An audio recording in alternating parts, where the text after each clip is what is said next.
Tucked away inside a burgeoning art world at the NTC Promenade in Liberty Station is the new Pulse Gallery. It opened this month by the San Diego Fine Art Society.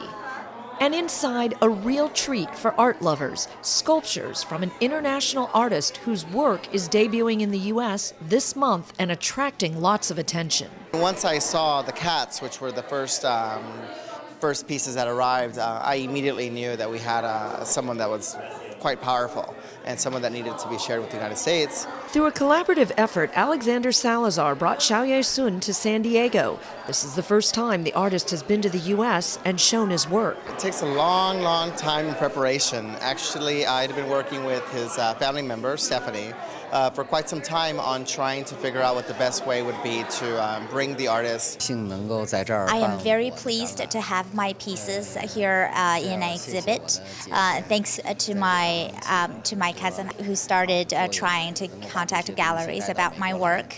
And all of these pieces really express my heartfelt feelings about the world, about mankind, and about love. Xiaoye's journey from Beijing to the United States is a story of courage, passion, and determination. I really was not a good fit for the Chinese education system because I did not want to study math and Chinese and science. I really just had a passion for art and things that were not typically taught in schools. I was in middle school. I really just could not stand it anymore. I had to stay true to myself, and rather than try to do something that's just not myself. So one day I left my home and took a train to 200 miles away, and I wanted to get a little boat and row to Japan and find my other cousin because I wanted freedom. But before I could leave on the boat, my family found me and brought me back. But after that, it was a real wake-up call for my family. When his family realized Xiaoye's passion for art could not be stopped, they sent him to Russia to study sculptures in college. The U.S. visit is a dream realized. He's a rebel. He refuses to conform, and he just had to pursue what he wanted, pursue his passion. For most artists' lives, it can be a struggle, and I think that struggle probably comes out in the artwork. There's actually a self-portrait that he shared with us for the first time, where he wrote in the bottom of the base his feelings, and I think that sort of is coupled with the feelings that he has towards his family and how his family feels about him now.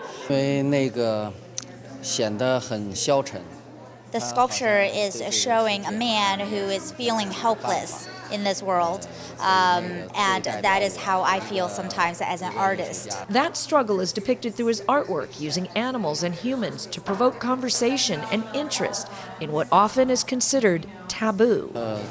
He shows an animal and also a human.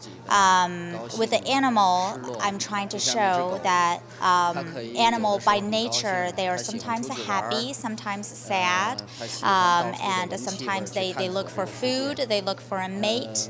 It's all part of nature. However, there are things that animals cannot understand that humans do, like smoking or drinking excessively or even committing suicide.